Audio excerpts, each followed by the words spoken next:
आज के अखबार।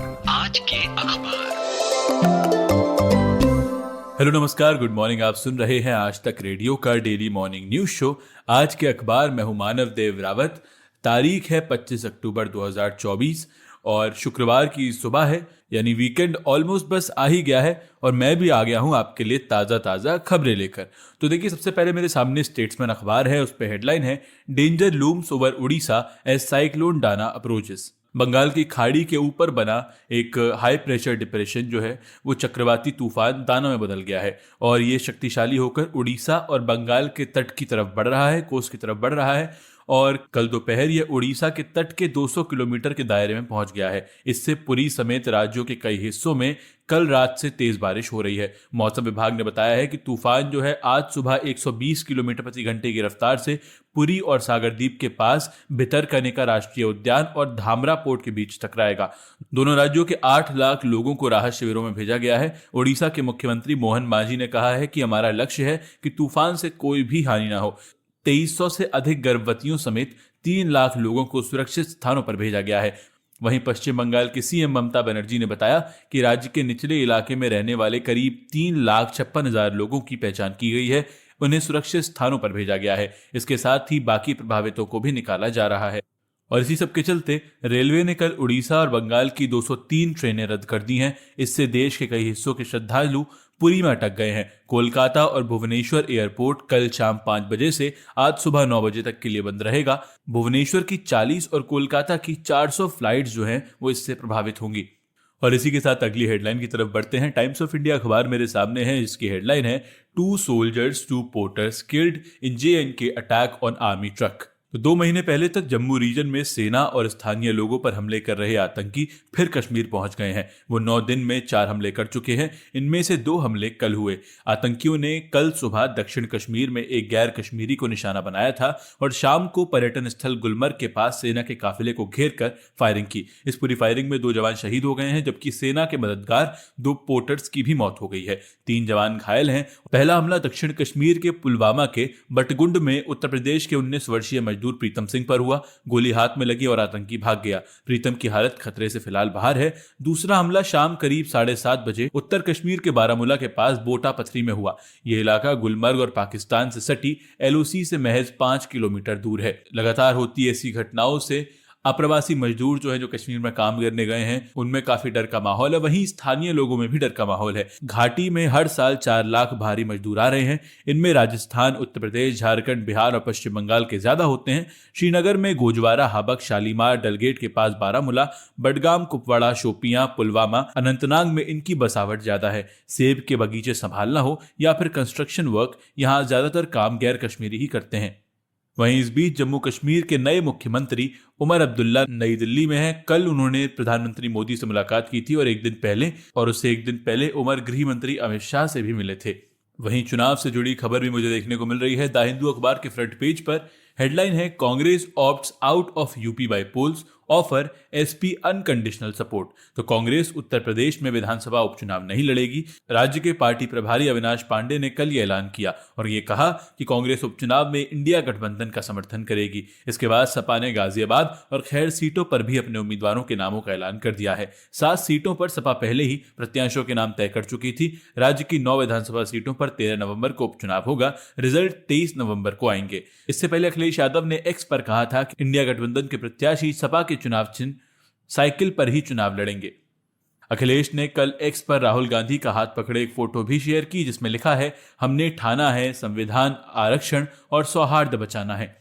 वहीं अखिलेश के ऐलान के बाद कल सुबह बीजेपी ने तंज भी कसा। प्रवक्ता राकेश त्रिपाठी ने कहा कि इंडी गठबंधन खंड खंड हो गया है। यूपी में हाथ का पंजा एक बार फिर खाली रह गया। कांग्रेस हाथ मलती रह गई। सपा ने कांग्रेस को धोबी पछाड़ दिया है। वहीं चुनाव से पहले उथल पुथल देखने को मिल रही है महाराष्ट्र में भी। दैनिक भास्कर अखबार के फ्रंट पेज पर यह खबर है बारामती में भाभी ननद के बाद अब चाचा और भतीजे की लड़ाई। तो महाराष्ट्र विधानसभा चुनावों के लिए शरद पवार की अगुवाई वाली एनसीपी ने कल पहली सूची में 45 उम्मीदवारों के नाम जारी किए। पार्टी ने बारामती सीट से अजीत पवार के भतीजे युगेंद्र पवार को उतारा है। लोकसभा चुनाव में यहां भाभी सुनित्रा पवार का मुकाबला ननद सुप्रिया सुले से हुआ था। इसमें सुप्रिया जीती थी। इसके बाद अजित ने माना था कि पत्नी को बहन के खिलाफ चुनाव लड़ाना गलती थी।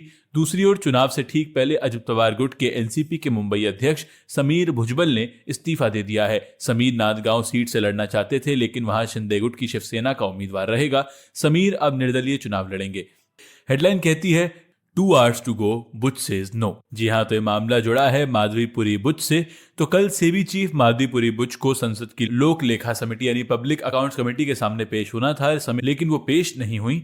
समिति के अध्यक्ष केसी वेणुगोपाल ने बताया कि बुच ने सुबह 9:30 बजे ये जानकारी दी कि वो और उनकी टीम अपरिहार्य कारणों से उपस्थित नहीं हो सकते हैं। इस पर कमेटी की बैठक स्थगित कर दी गई है। नई तारीख अभी घोषित नहीं हुई है। इस बीच बुच के नहीं आने पर कमेटी में शामिल बीजेपी और कांग्रेस के सदस्यों ने जमकर तकरार की। इंडिया ब्लॉक के सदस्यों का आरोप था कि पहले तो बुच ने कहा था कि वो आएंगी, लेकिन अब ऐन समय पर बैठक वाले दिन असमर्थता जताना संसदीय समिति की अवमानना है। जबकि समिति में शामिल एनडीए के सदस्यों का आरोप है कि समिति अध्यक्ष राजनीति से प्रेरित एक तरफा निर्णय कर रहे हैं। आपको बता दूं कि हिंडनबर्ग रिपोर्ट में अदानी समूह पर शेयर मूल्य के हेरफेर का आरोप लगाया था। बुच के पास समूह से जुड़े कुछ ऑफशोर फंड में हिस्सेदारी है, इसलिए सेबी की ओर से कार्रवाई नहीं की गई है। हालांकि सेबी प्रमुख बुच ने आरोपों को निराधार बताया है।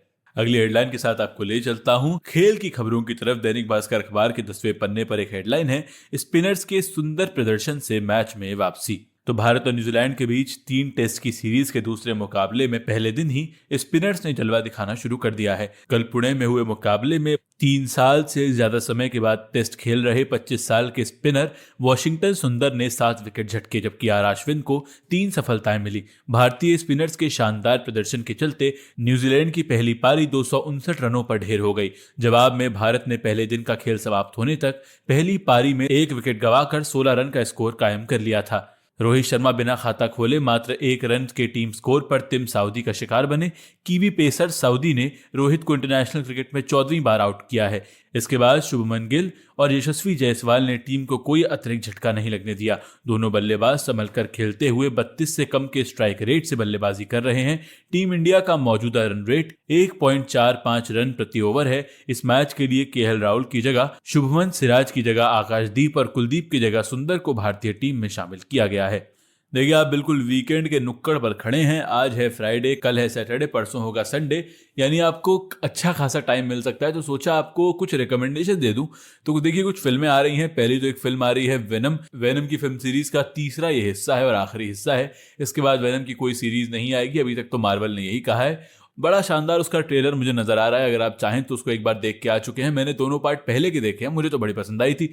बाकी अगर आप साईफाई के शौकीन हैं तो जरूर जाएं, एक्शन के शौकीन हैं तो जरूर जाएं। दूसरी एक फिल्म आ रही है 2 पत्ती, जिसमें काजोल और कृति सेनन मुख्य किरदारों में है। ये नेटफ्लिक्स पर रिलीज होगी। इसमें 2 एंगल जो है भारतीय सिनेमा में जो अक्सर लगते हैं, एक तो जुड़वा वाला और एक लव ट्रायंगल वाला, दोनों को जोड़ दिया गया है। तो कृति सेनन के इसमें 2 किरदार हैं और इसी के बीच उनमें एक लव ट्रायंगल भी होता है और काजोल उसमें फंसती नजर आएंगी आपको। तो जरूर जाके देखें। बहुत मिस्टीरियस ट्रेलर उसका समझ में आ रहा है, बहुत प्लॉट खुल के समझ में नहीं आ पा रहा है ट्रेलर से। तो आप जाएं, एक बार देखें और फिर हमें बताएं कि आपको फिल्में कैसी लगी, रिकमेंडेशंस कैसे लगे। बाकी आज के अखबार में आज के लिए तो इतना ही। अब मंडे को होगी मुलाकात ताज़ा अखबारों ताज़ा खबरों के साथ।